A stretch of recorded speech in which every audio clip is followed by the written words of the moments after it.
ចាសួស្តីប្រិយមិត្តទាំងអស់គ្នាដែលជាអ្នកគាំទ្រទំព័រសម្ផស្ស Sweet Home យ៉ាងម៉េចដែរសុខសប្បាយអត់ថ្ងៃនេះអឺថ្ងៃនេះនាងខ្ញុំសូមអរគុណចាដល់ប្រិយមិត្តទាំងអស់គ្នាដែលជាអ្នកគាំទ្រទំព័ររបស់នាងខ្ញុំដោយសារតែអំបញ្ញមិញនឹងមានប្រិយមិត្តម្នាក់គាត់បានឆាតមកទំព័រសម្ផស្ស Sweet Home ណាគាត់សួរត្រង់តែម្ដងគាត់សួរថាសុំសួរបន្តិចបងស្រីចិត្តល្អតើបងមានគោលបំណងអីដែរបានជាបងបង្កើត page នឹងឡើងហើយបង្កើតនឹងបងហាក់បីដូចជាចិត្តល្អណាពីព្រោះកម្រមានអ្នកណាគេចែករំលែកចំណេះដឹងអញ្ចឹងដល់អ្នកដទៃខ្លាំងណាស់អញ្ចឹងវាជាល្បិចក្នុងការធ្វើម្ហូបអាហារណា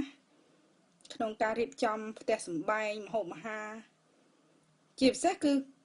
រឿងធ្វើម្ហូបអាហារតែម្ដងតាក់ទងនឹងរូបមន្តផ្សេងណាអញ្ចឹងដូចជារូបមន្តត្រីងៀតឬក៏សាច់គោងៀតសាច់ក្របីងៀតអីហ្នឹងណា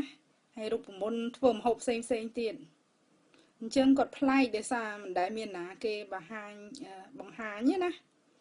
អញ្ចឹងនាងខ្ញុំចង់ជម្រាបថានាងខ្ញុំបានឆ្លើយជាមួយគាត់ម្ដងហើយប៉ុន្តែប្រហែលជាមានប្រិយមិត្តជាច្រើនប្រហែលមានចម្ងល់ដូចប្រិយមិត្តម្នាក់នឹងដែរដែលគាត់ឆ្ងល់ថាមានគោលបំណងអីគួរឲ្យសង្ស័យអញ្ចឹងគួរឲ្យឆ្ងល់ចិត្តល្អខុសគេខុសឯងអញ្ចឹងខ្ញុំបានឆ្លើយប្រាប់គាត់ហើយគឺថាខ្ញុំអត់មានការងារធ្វើខ្ញុំរកការងារធ្វើអត់បានខ្ញុំនៅផ្ទះខ្ញុំជាស្ត្រីមេផ្ទះខ្ញុំចេះម្ហូបអាហារច្រើនអញ្ចឹងខ្ញុំចែករំលែកចំណេះដឹងហើយចំណេះដឹងហ្នឹងគឺជូនដោយទទេជាបទពិសោធន៍អញ្ចឹងអាចយកទៅអនុវត្តរៀងខ្លួនហើយខ្ញុំចង់ឲ្យជនជាតិខ្មែរទាំងអស់សប្បាយចិត្តចង់ឲ្យអ្នកដែលគាំទ្រទំព័ររបស់ខ្ញុំនឹងដែលគាត់ចូលចិត្តធ្វើម្ហូបនឹងគាត់សប្បាយរីករាយជាមួយនឹងក្រុមគ្រួសារហើយគាត់អាចមានម្ហូបឆ្ងាញ់ទទួលទានដោយមិនចាំបាច់ទៅភោជនីយដ្ឋានថ្លៃចំណាយលុយច្រើនហើយយើងដឹងនៅភោជនីយដ្ឋាននៅស្រុកខ្មែរហ្នឹងយើងមិនដឹងថាមានការត្រួតពិនិត្យគុណភាពឬក៏អនាម័យបានត្រឹមត្រូវដែរអត់អញ្ចឹងខ្ញុំបាននិយាយប្រាប់គាត់ថាខ្ញុំបានឆ្លើយតែយ៉ាងខ្លីថាគឺខ្ញុំនេះជាចំណូលចិត្តបានតែខ្ញុំចូលចិត្តធ្វើម្ហូបខ្ញុំចូលចិត្តចែករំលែកចំណេះដឹង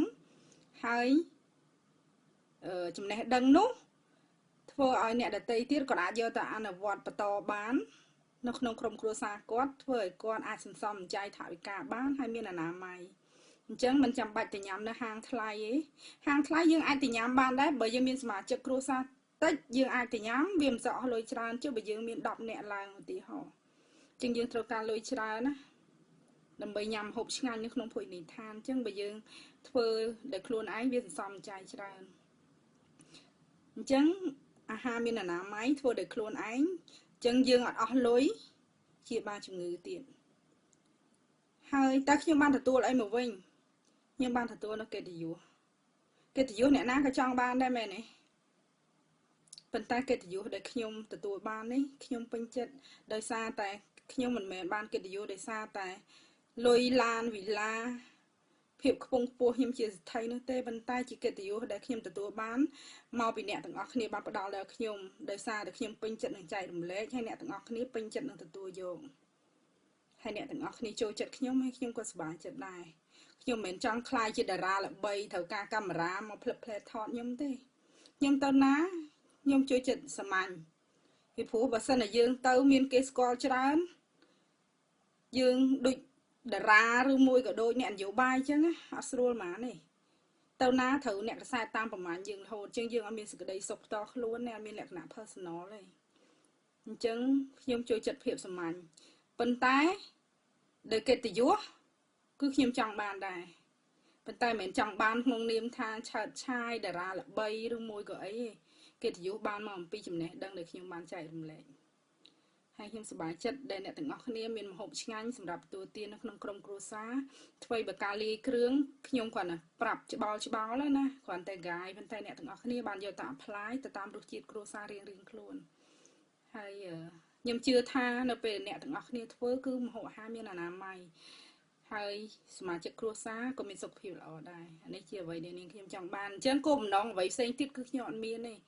គឺខ្ញុំគ្រាន់តែចំណូលចិត្តខ្ញុំធ្វើម្ហូបខ្ញុំចេះខ្ញុំចែករំលែកក្នុងនាមខ្ញុំជាជនជាតិខ្មែរម្នាក់ថ្ងៃណាមួយស្មាតោជីវិតមនុស្សវាមិនទៀងទេអញ្ចឹងរូបមន្តរបស់ខ្ញុំលាក់ថ្ងៃក្រោយទៅផុតពីខ្ញុំទៅវាអត់បានប្រសល់ស្នាដៃដល់អ្នកណាទេហើយខ្ញុំមិនមែនជាម្ចាស់ភោជនីយដ្ឋានអីដើម្បីលាក់ចំណេះទេអញ្ចឹងខ្ញុំចេះប្រហែលខ្ញុំចែកប៉ុណ្ណឹងមានអ្នកខ្លះគាត់មកសួរខ្ញុំចេះធ្វើការ៉ែមចេះធ្វើនំខេកអត់ខ្ញុំអត់ចេះទេតែបើខ្ញុំចេះធ្វើការ៉ែមខ្ញុំចេះធ្វើនំខេកទៀតណាខ្ញុំគ្មានលាក់ទេខ្ញុំបរៀនអ្នកទាំងអស់គ្នាតអស់ហ្នឹងតែខ្ញុំអត់ទាន់ចេះចឹងមិនមែនមកន័យថាខ្ញុំអត់ចេះឥឡូវនេះខ្ញុំអត់ទាន់ចេះបើខ្ញុំចេះខ្ញុំចែកទៀតអញ្ចឹងអរគុណជាថ្មីសម្រាប់ការគ្រប់គ្រងទំព័ររបស់នាងខ្ញុំដោយសារតែអ្នកទាំងអស់គ្នាបានគ្រប់គ្រងនឹងហើយទើបទំព័រសម្ផស្ស Sweet Home មានការកើនឡើងឡាយយ៉ាងលឿនគួរឲ្យកត់សម្គាល់ខ្ញុំពិតជាសប្បាយចិត្តខ្លាំងណាស់ដែលមានមនុស្សជាច្រើនគាត់ចាប់អារម្មណ៍ក្នុងការធ្វើម្ហូបអាហារណាចាអរគុណច្រើនសូមជួយផ្សព្វផ្សាយបន្តតគ្នាផងអរគុណច្រើនអ្នកទាំងអស់គ្នាចាជម្រាបលាអរគុណច្រើន